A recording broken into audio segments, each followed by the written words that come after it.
Attaquer tout de suite cette séance de clôture, hein, deux jours de travaux, de rencontres, de discussions, de débats, d'échanges. Ça mérite quand même une petite conclusion. On va la faire courte, mais enfin quand même.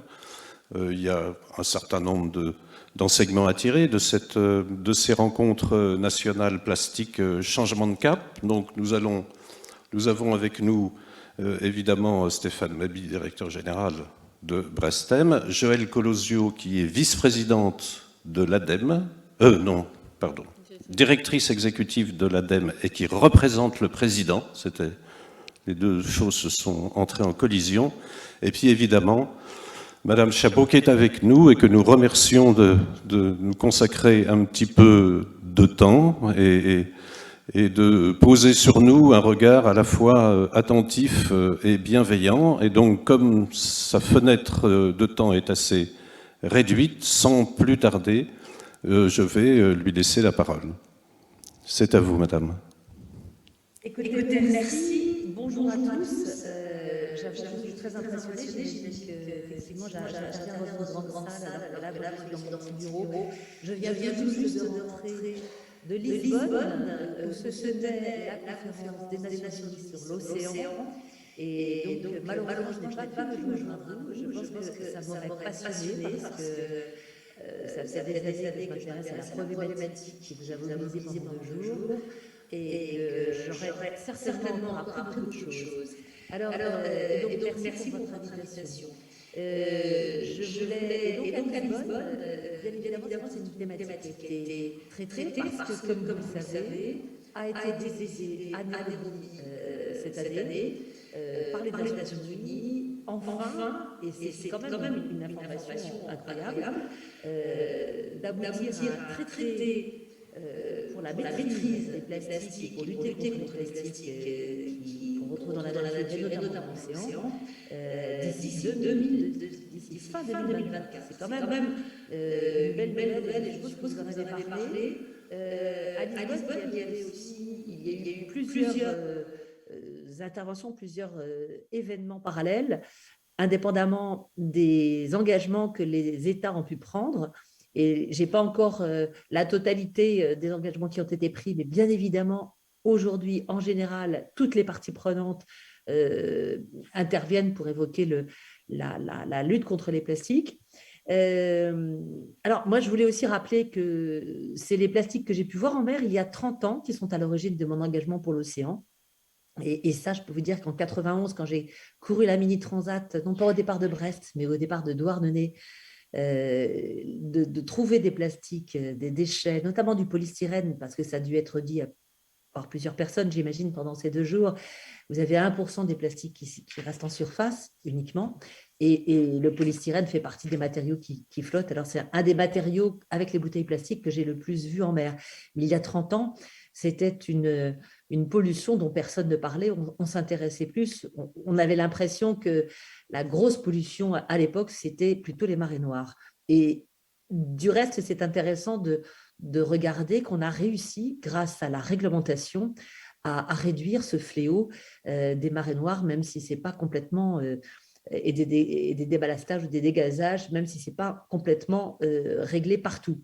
Alors, moi, je voulais aussi évoquer, à l'occasion de cette conclusion, qu'au Parlement européen, où je siège dans les commissions environnement, pêche et développement, j'ai porté un rapport d'initiative sur l'impact des déchets marins sur les pêcheries. Et ma conviction aujourd'hui, au travers de nos travaux, mais aussi des discussions que j'ai depuis des années avec les scientifiques, etc., et puis les parties prenantes, et notamment l'ADEME, que je salue. Et je pense que la problématique, elle est systémique, et donc que les solutions sont systémiques.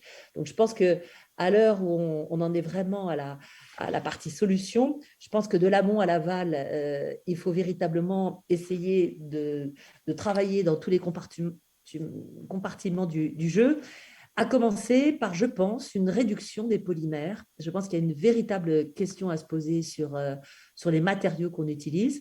Je pense que le plastique, à la fois, rend des services formidables à l'humanité, mais en même temps qu'on a probablement développé beaucoup trop de polymères et qui posent des problématiques quand on arrive vers l'aval, de collecte, de recyclage, surtout de valorisation. Et on le voit bien, par exemple, dans mon rapport d'initiative, je me suis intéressée aux filets de pêche. Et les pêcheurs ont cette obligation de rapporter les filets de pêche en fin de vie. Et comme me disait l'Agence européenne de l'environnement, les filets de pêche, ils sont constitués d'une cinquantaine de polymères différents. Ce sont des matériaux en plus composites. Donc ça, c'est une autre problématique sur laquelle il faut travailler. Bien évidemment, l'éco-conception. Et à une époque, j'ai travaillé sur un matériau éco-conçu avec l'Université de Bretagne Sud à Lorient. Et en fait, on s'était posé la question de l'assemblage des matériaux aussi. Je pense que revenir à des assemblages mécaniques plutôt que des collages, ça fait partie aussi des solutions. Et puis, il y a la problématique de la gestion des déchets par les collectivités territoriales. À mon avis, avec un trou dans la raquette concernant les déchets entraînés par les eaux pluviales qu'on retrouve, qui deviennent souvent des déchets sauvages. Et ça, je pense qu'en termes de législation, on a des choses à faire. Et enfin, l'action qu'on a apportée, bien évidemment, sur les cours d'eau, et puis sur les déchets qu'on retrouve en mer, mais plutôt dans la bande côtière, parce qu'on ne va pas aller nettoyer le large de l'océan bien au large. Je pense que les projets qui existent ont l'intérêt de mettre la lumière sur le sujet, mais malheureusement, je ne suis pas sûre qu'il va falloir qu'on fasse avec cette plastisphère. Alors, j'ai bien évidemment pas évoqué, mais je pense que ça a été forcément au cœur de vos débats, tout ce qui est nanoparticules, enfin microbilles de plastique introduites intentionnellement dans certains composants de peinture ou en cosmétique, etc. Je pense que la législation européenne va certainement encore évoluer. On va travailler dans les prochains mois dans le paquet économie circulaire au niveau européen, mais je pense que je vais laisser Joël de l'ADEME, Joël Colonieux de l'ADEME évoquer certainement tout ça. Pour conclure, deux points. D'abord, il y a 4 ans, j'ai lancé une initiative pour que l'océan soit reconnu comme un bien commun de l'humanité. Et parce que j'essaie de mobiliser la responsabilité individuelle et collective.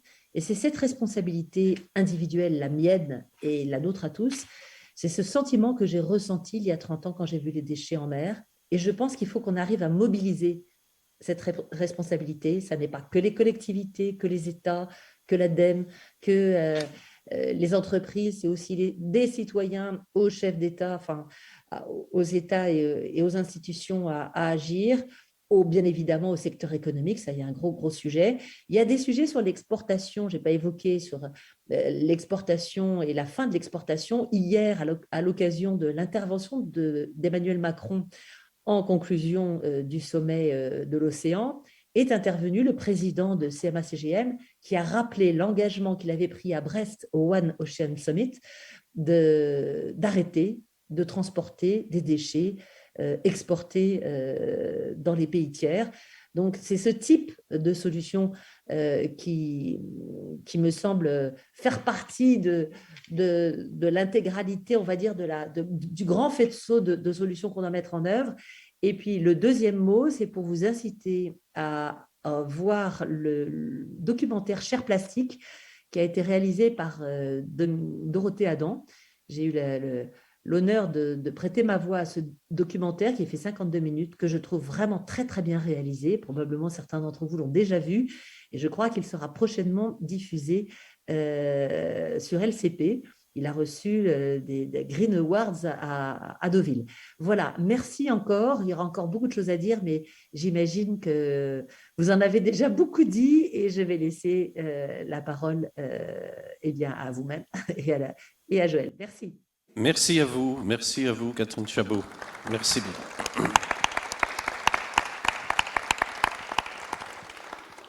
Bien, Joël Colosio, Catherine Chabot faisait allusion quand même au rôle de l'ADEME qui est central dans tous les processus de transition économique. Là, vous êtes avec nous depuis hier, vous avez écouté beaucoup de choses.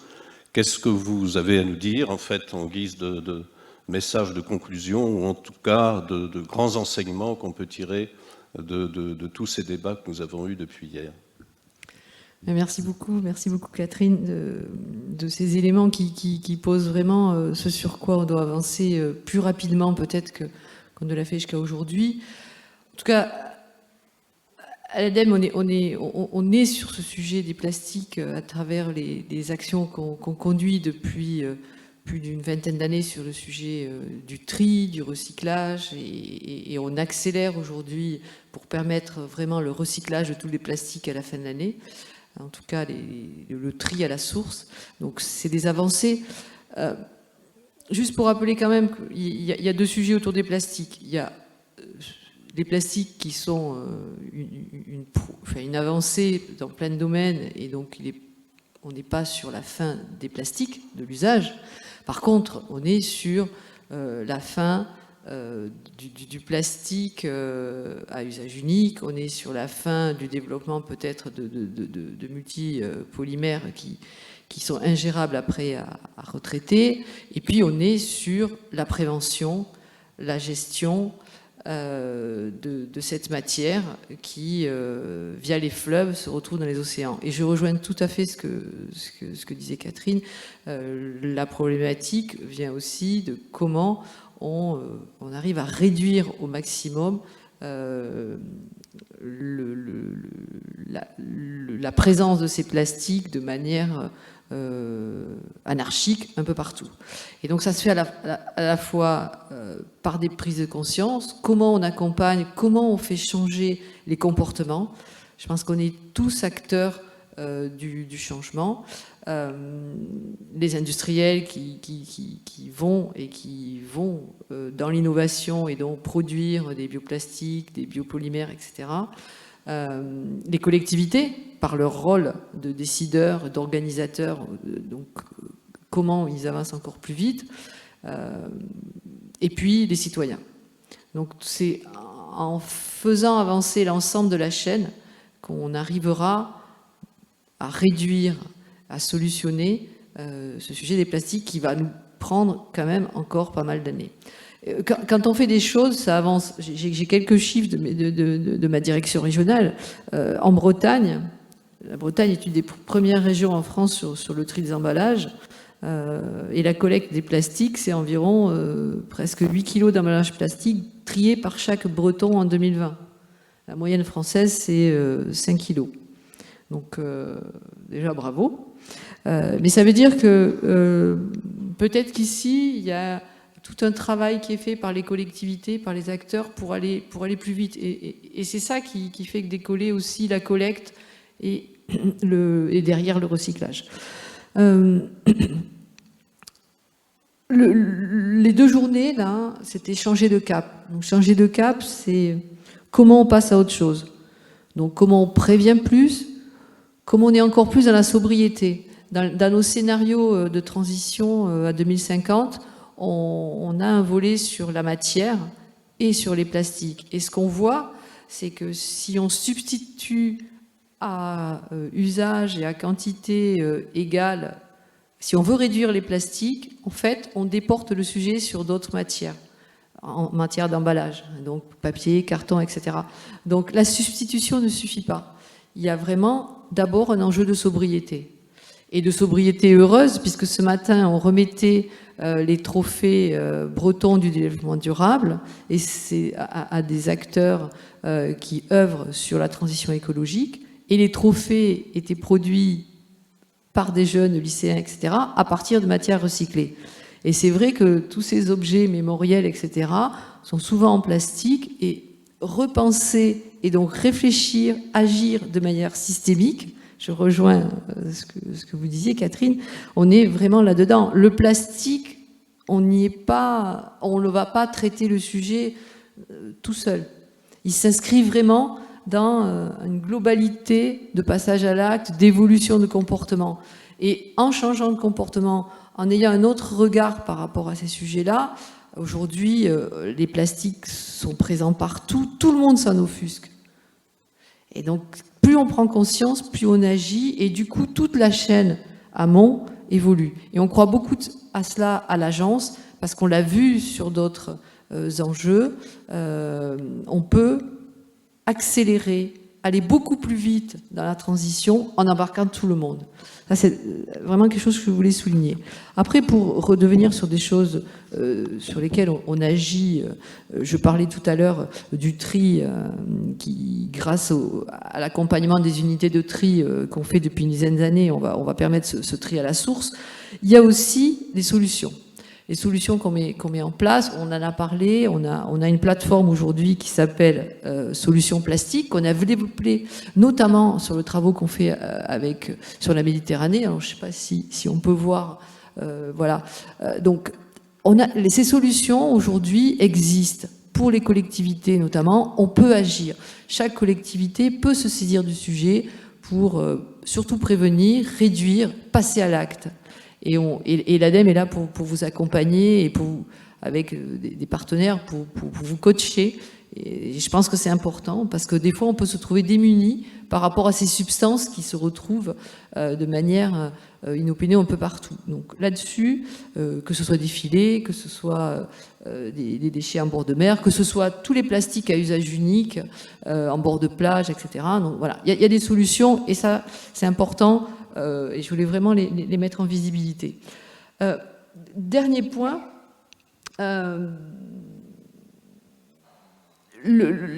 France 2030, donc tout le programme du gouvernement pour accélérer la transition avec un gros volet sur la réduction des plastiques.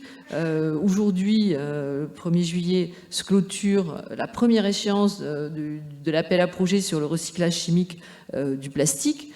On va lancer à l'automne un appel à projet sur le recyclage mécanique.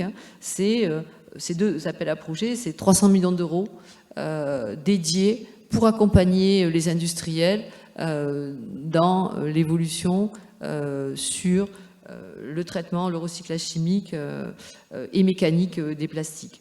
On travaille aussi aujourd'hui sur tout ce qui concerne la substitution plastique par des matériaux biosourcés, et donc ça on le laissera un petit peu plus tard, mais c'est 200 millions d'euros possibles pour accompagner les entreprises et industriels sur le développement de ces nouvelles technologies. Donc l'innovation est majeure et importante, il faut pas passer à côté, d'où l'engagement du gouvernement et le rôle qu'il nous a donné. Et dernier point, je pense que les directives européennes fixent des caps. Je vais juste parler de la fin des plastiques à usage unique à 2040. La France va beaucoup plus loin puisque on va interdire les emballages à usage unique dès la fin de 2022. Donc tout ça, je vais terminer. Excusez-moi, je suis peut-être un petit peu plus longue, mais pour vous dire que je pense que tout le monde est en dynamique. Il faut vraiment passer système. Pas voir le plastique uniquement sur un objet fermé. Ça va très très loin le sujet du plastique et je pense aux collectivités, ça demande à travailler l'ensemble du spectre de la transition. L'énergie, l'éco-conception, voilà, comment je repense mes achats, les achats publics, etc. Ça va très très loin le sujet des plastiques et il faut travailler la totalité du spectre. C'est comme ça qu'on y arrivera. Pour finir, je voudrais vraiment vous remercier les organisations de ce congrès sur 2 jours. C'était très très riche. Vous avez su aller chercher des universitaires, les sciences sociales, les entreprises, les acteurs publics. Et donc il y avait vraiment un palette très très riche, des tables rondes vraiment intéressantes, utiles pour tout le monde. Donc vraiment, je voudrais vous remercier. Nous sommes ravis d'avoir été partenaire, donc j'espère qu'on va continuer, que vous allez continuer à nous proposer des choses intéressantes. Je pense qu'on fait avancer les choses aussi avec des événements comme celui-ci. On a eu des dialogues très intéressants avec des anthropologues, avec des acteurs de terrain. J'étais hier j'ai un trou. À Concarneau avec le Low-Tech Lab, il n'y a pas de plastique. Il n'y avait pas de plastique et on voit que on peut avancer, on peut être c'est un petit clin d'œil, mais on peut être dans une sobriété heureuse et une sobriété low-tech, high-tech. Et avec les crises qu'on vit aujourd'hui, plus on va apprendre à fonctionner autrement, tous. Je crois que c'est le meilleur gage qu'on peut donner aux jeunes et aux jeunes générations. Voilà, merci. Merci Joël. Puisque Catherine Chabot est encore avec nous, est-ce qu'elle nous autorise une question? Oui, volontiers. Mentionné tout à l'heure la perspective de ce grand accord international sur le plastique. Qu'est-ce qu'il faut en attendre? Parce que c'est pas la première fois qu'on parle de grands accords internationaux sur les questions du climat, de l'environnement. Qu'est-ce qui vous rend optimiste cette fois-ci sur la profondeur de l'engagement des États qui ont indiqué leur intention de signer un tel traité international? Oui, moi j'avais déjà assisté à la conférence des Nations Unies pour l'océan, la précédente qui avait lieu à New York en 2017. Et puis entre-temps, bon, elles avaient été annulées à cause du Covid, etc. Et là, moi j'ai vraiment senti à Lisbonne que sur ce sujet-là, mais comme sur d'autres, on est vraiment au moment de l'action. Je pense que tout le monde dit assez de blabla, mais passons à l'action.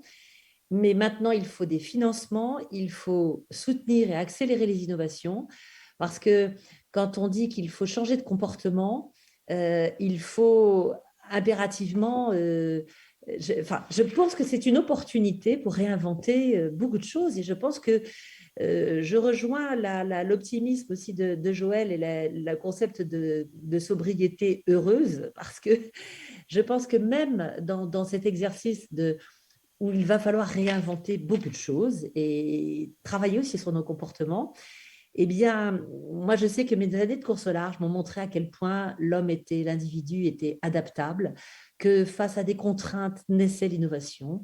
Alors, il faut faire attention en revanche parce que il faut éviter les transferts d'impact quand on a une solution. Je pense celui des couverts, par exemple, en bois.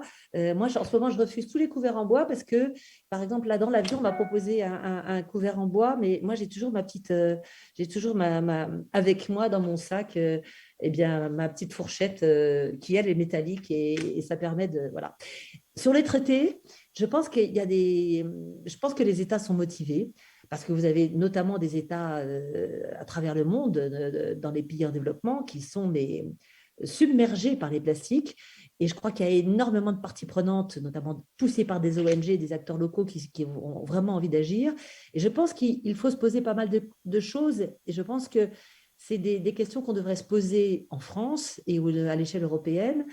C'est qu'est-ce qu'on fait des gisements historiques qui parfois réapparaissent quand on voit, quand il y a eu de l'enfouissement, on a parfois des déchets. Et là, la France a décidé d'agir. D'ailleurs, c'est un engagement de Brest, hein, ça fait partie des engagements de Brest, de travailler sur les 5 points, les 5 lieux en France où on a des déchets qui avaient été enfouis et qui réémergent parce qu'il y a de l'érosion littorale. Il faut se poser la question sur valorisation ou pas des déchets ultimes, des déchets plastiques ultimes. Moi, je pense que ce n'est pas complètement idiot dans les territoires insulaires. Il faut se poser la question sur est-ce qu'on interdit, comme l'ont fait certains États, le polystyrène, qui, pour certains usages, reste pertinent, mais pour d'autres, l'est plus du tout. Voilà, donc il y a vraiment ces questions à se poser. Et moi, je pense que à la fois sous l'impulsion des ONG, moi, j'ai envie de conclure sur cette notion de sobriété en vous disant que c'est celle aussi qu'on doit avoir sur l'énergie. Moi, je suis assez étonnée, je suis heureuse que la France et qu'à plusieurs reprises, le chef de l'État ait parlé de sobriété énergétique dans ses discours, parce que depuis qu'on est rentré, qu'on connaît la situation, le conflit qu'on connaît sur le territoire européen et qu'on est face à des problématiques énergétiques colossales, on doit aussi réduire. On peut vivre, moi j'ai fait, ça sera ma conclusion, mon premier tour du monde sur un bateau qui était sobre, qui a été conçu avec sobriété. Et du reste, pour tout vous dire, j'ai décidé de repartir naviguer avec ce bateau sobre sur la route du Rhum à la fin de l'année, et un peu pour porter ce message de sobriété, parce que je trouve qu'on voilà, on n'a pas forcément besoin, on peut être heureux avec beaucoup moins. Voilà, merci à vous en tous les cas de m'avoir invité. Merci. À bientôt, j'espère. Merci Catherine Chabot. Et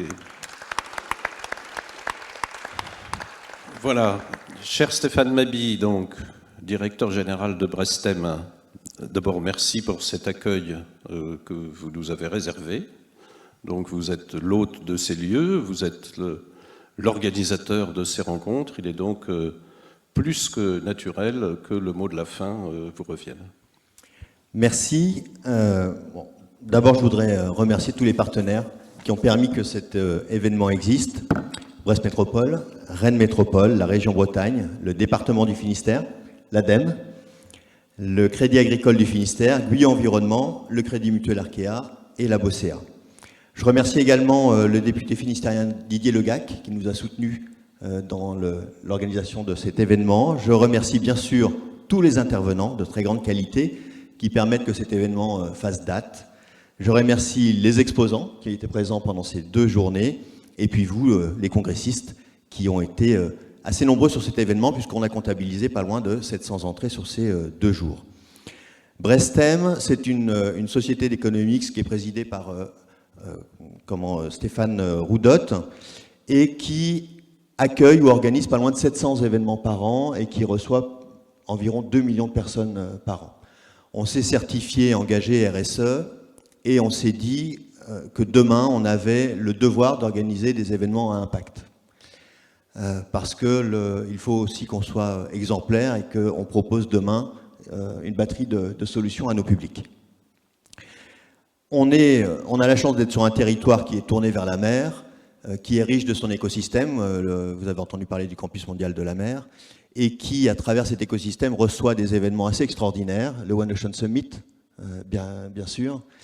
On a eu cette semaine le groupement de recherche polymère et océan. On a la Cité Quick qui arrivera bientôt, les Journées européennes de la mer, ou encore la COP locale. Et le président de Brest Métropole, François Cuyande, l'a annoncé hier matin en ouverture de l'événement. À la suite du GDR colloque, le colloque polymère et océan, il nous est paru évident qu'il fallait qu'on ouvre le débat plus largement aux entreprises, aux ONG, aux institutions, et qu'on permette au grand public également de s'en emparer. Donc c'est pour ça qu'on a créé cet événement. Et puis, en écoutant les plénières, les différentes tables rondes et les pitchs, je crois que le nom plastique changement de cap était plutôt bien trouvé. Le constat est partagé. On sait que le plastique est indispensable dans notre quotidien, mais on sait également qu'on doit en mieux gérer son usage. Les volumes de production mondiale qui ont été annoncés sont vertigineux.